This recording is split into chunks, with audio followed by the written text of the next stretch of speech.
Salutations friends, welcome back to my channel. Today I'm going to be reviewing another fragrance from Maison Lancome. Forgive me if I mispronounce this, but I think it's L'Outre. This one, I've been listening to Google Translate forever to try and pronounce it correctly, so hopefully I did it correct. But this is one that was released in 2013, and this is part of their Maison Lancome line.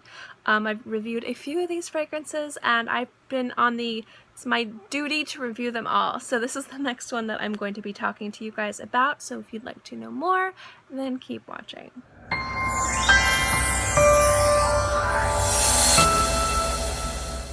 Oud again was released in 2013. This is the bottle. This is 2.5 ounces, and look at how gorgeous it is. It's just really beautiful. I love their packaging of this line. This is definitely a stunning bottle of fragrance, at least in the presentation. I will let you know what I think of the juice, but let's start off with the notes. The top notes are labdanum, clary sage, saffron. The heart notes are Bulgarian rose, Turkish rose, and oud. The base notes are some more oud, Oakmoss, Vetiver, Patchouli, elemi, believe that's how you pronounce it, elemi, Myrrh, and Balsam. So this again is an oud fragrance. As you guys know, I love my oud fragrances, but let's get into how it wears, how it feels on the skin. Is it heavy? Does it have a scent story? And is it worth the price tag? Because again, these are not cheap bottles of perfume. They're not crazy expensive, but they definitely are up there in cost. This is $180. Now, I've been wearing this off and on for a little bit, but I'm just spritzed a little strip to just remind myself of the opening notes.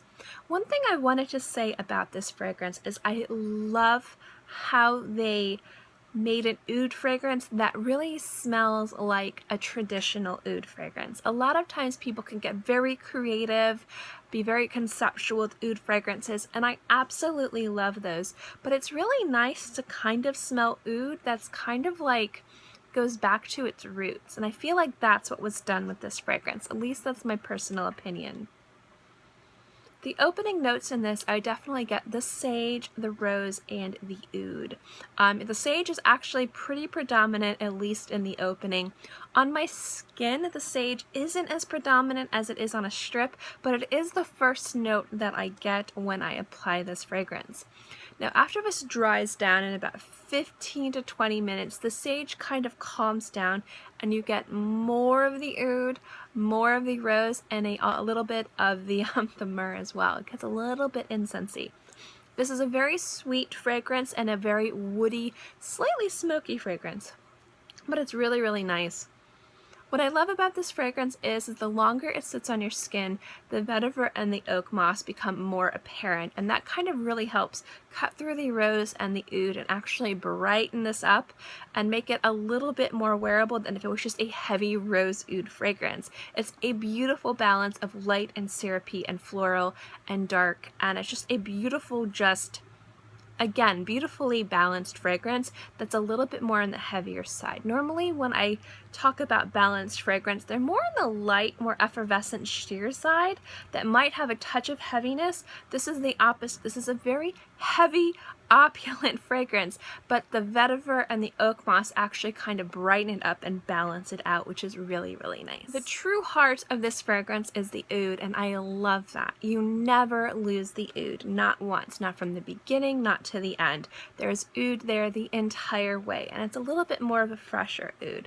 Again, the rose and the myrrh kind of make this a little bit more romantic, a little bit more smoky and heavy, but at the same time, again, the vetiver and the oak moss, I think, were the perfect notes to brighten this up. It doesn't ruin the integrity of the fragrance. It just kind of lightens it up and brightens it up and cuts through the heaviness in a very positive way.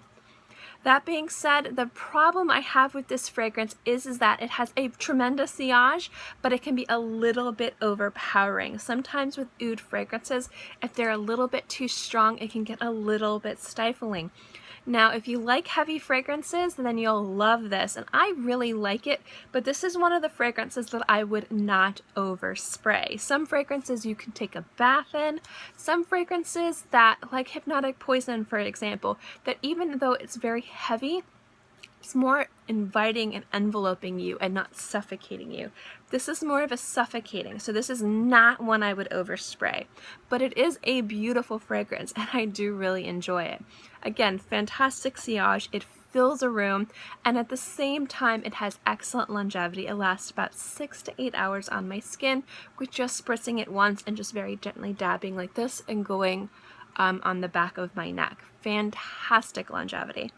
Overall, I think this also fits perfectly with the other fragrances in the Maison Lancome line. There's really some type of just beautiful like linking. You can tell they're all a family. There's a connection to them all, even though each of them is a different fragrance.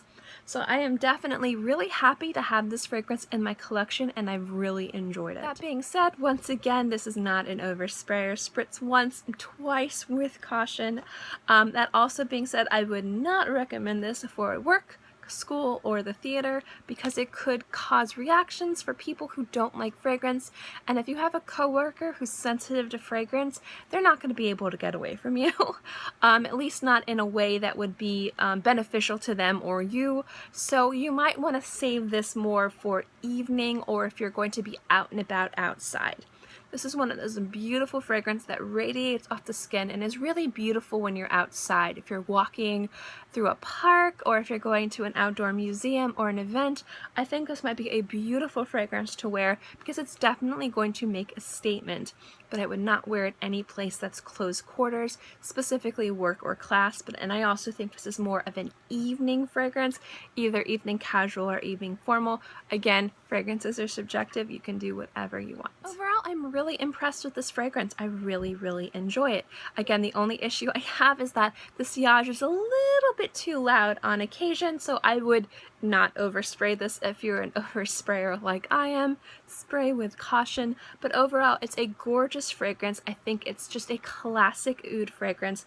It just pays homage to oud beautifully. You don't lose the oud, and the other notes actually bring up that beautiful note rather than stifling it or hiding it.